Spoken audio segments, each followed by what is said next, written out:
Welcome back to another video. We're going to be talking about the month of August and 3 patterns that you can do to catch more fish. So I was out on Lake Tuscaloosa the other day and I was hitting a lot of channel swings, and within these channel swings there are tons of bait, there are tons of fish that actually will stage in that area for the month of August leading up into the fall.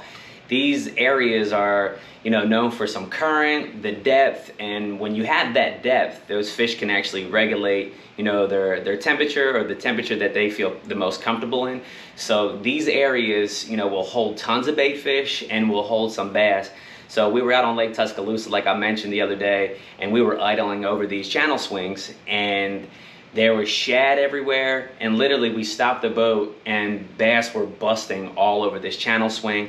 We hit a couple other channel swings and we can see the same thing. So hitting channel swings in the month of August could be a very, very good pattern.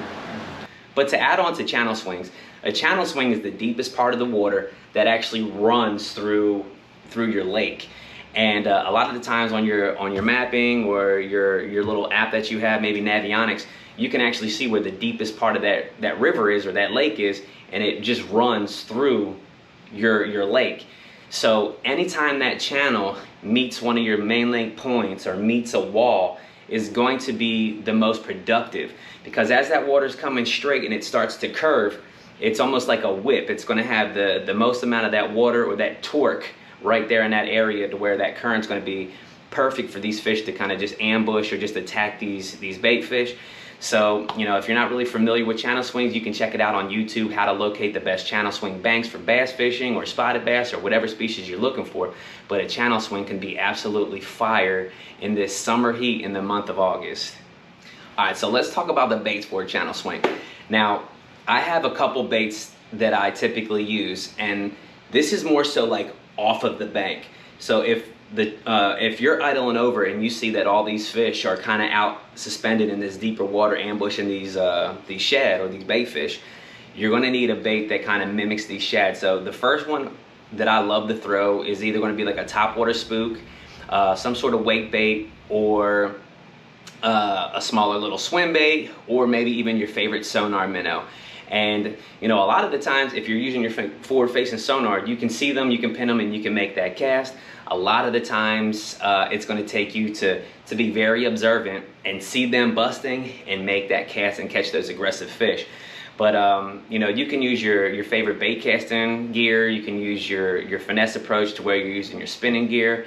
But they are the 4 baits that I typically like to use.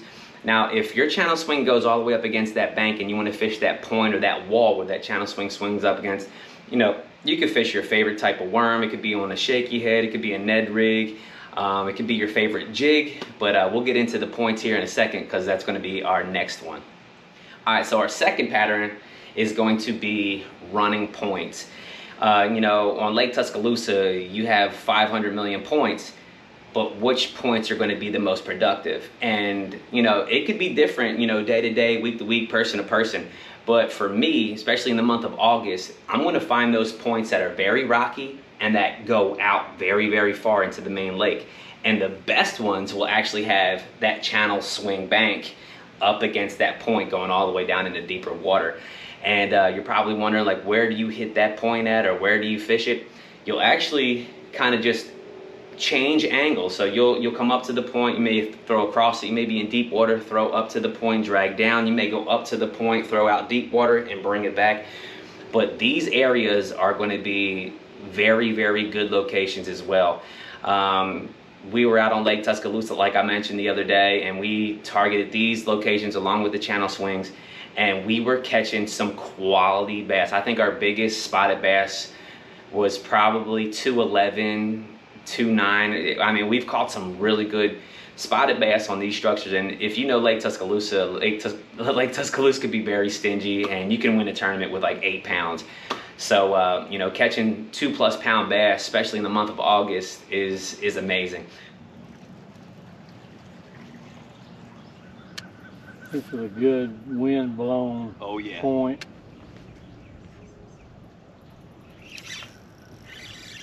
Uh-oh. That's when you shaky hit.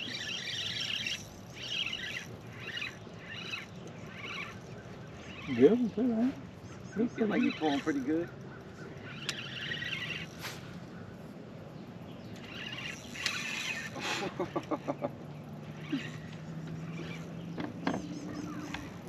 Yeah. He's a fighter. Haven't seen him yet.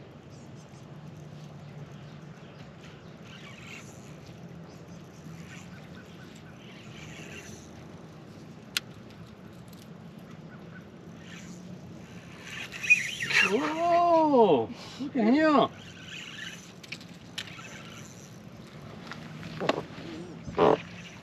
Oh man, he's a beautiful spot bass. He can stay on there. Oh, I mean, beautiful spider bass. This is probably one of my records. Oh! Right here. Nice!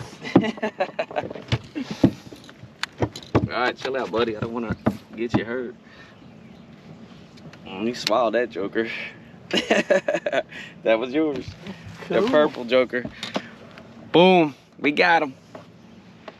So if you look at these pictures right here, this is on Navionics.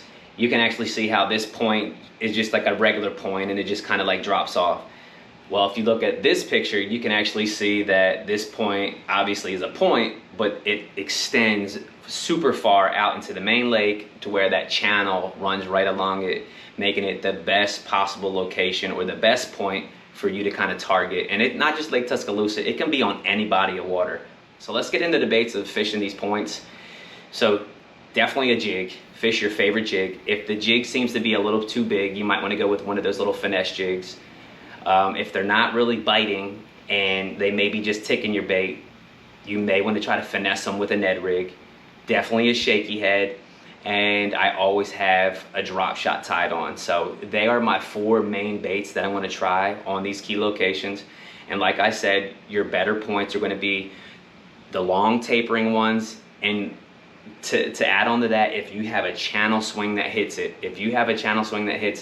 those points could be amazing. So let's talk about the times to actually fish these too. My best times to fish these points are actually in the morning, early in the morning. If you have a light wind, if you had a rain the day before, if your lake's got a lot of current, target these locations first. All right, I talked about the channel swing. The channel swing is actually going to be midday to where that sun's up real high, or if you have bluebird conditions, definitely target those channel swings. The sunlight and the penetration on Lake Tuscaloosa or a clear body of water will hurt the fish's eyes. It actually damages their eyes, so they'll be down just a little bit deeper in that water. So you don't want to be shallow, you want to be out deeper, and that's when that channel comes into play. All right, so let's talk about our third pattern. Our third pattern is going to be brush piles and laydowns. Your laydowns are going to be easier to spot. They're usually up against the bank, pushed into the water, and you can fish your favorite baits along those. Your best spots are going to be around the channel swings and your bluff banks or your bluff walls. So if you can find those, you know, pitch your favorite creature bait, your favorite worm, or whatever doesn't get hung up, you want to throw that around that. So the second piece of cover is definitely going to be those brush piles. The brush piles are going to be very hard to find if you put the time behind your electronics and you scan more so sneaky areas. And what I mean by that, don't scan your main lake points. Don't scan your humps that everybody knows about. These fishermen that put these brush piles out don't want anybody else to know about them because they can produce quality fish. So put the time on your electronics, scan, locate these, mark them, and come back and fish them. The brush piles here on Lake Tuscaloosa that I found are absolute gold mines. I can go and fish these brush piles and catch a limit within the first 30 minutes of fishing them. So, you know, fish these brush piles, locate the brush piles, mark them, and fish them often. If you see anybody fishing around you, you might want to scoop. Now with brush piles, sometimes they're set up on them a little different. So if this is the brush pile, sometimes they'll be suspended up over the brush pile to where you'll have to target them with like a jerk bait or crank bait, maybe your favorite little swim bait, but you'll have to target them a different way. The way I absolutely love to see them staged on a brush is actually like kind of like in it or around it. And the baits that I love to use is going to be a drop shot. Put your favorite trick worm, a smaller trick worm if they're being a little finicky, or your bigger 6 to 7 inch trick worm on there on a drop shot, and you know, throw it in it, throw it around it, and hang on pretty much, because brush piles are amazing, especially in this summer heat.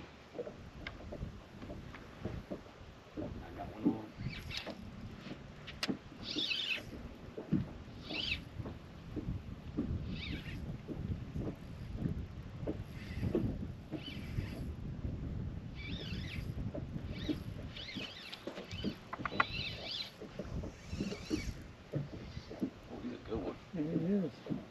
Real good one.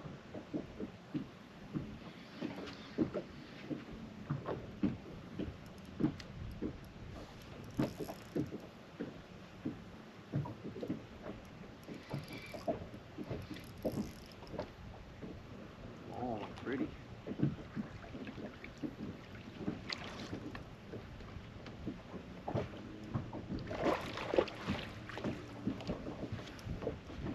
Tail over here, boy.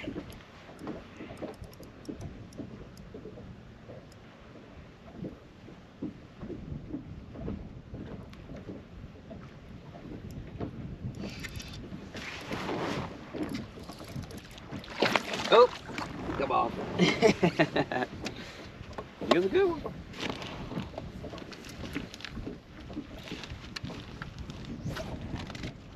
You can probably push 3 pounds, man. Mm-hmm. So there's 3 patterns right there that you can do in the month of August, maybe even leading up into September, to where you're fishing your channel swings, you're fishing your longer and deeper points, and then your brush or your laydowns along some of those banks. Real quick before we go, I don't know if you can see this right here, but this right here is called dirty baits.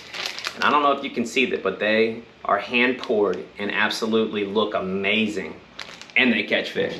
But the gentleman that creates these baits is here local in Northport, Alabama, and actually sells these baits at Castaway Fish Company over there in Northport. And if you hit up his Facebook page, you can actually get baits customized. So if you're in the market to get some new soft plastics, definitely check out Dirty Baits. They absolutely work. As you can see, I'm rocking it here because I believe in them.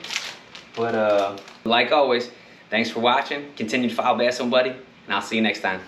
Peace.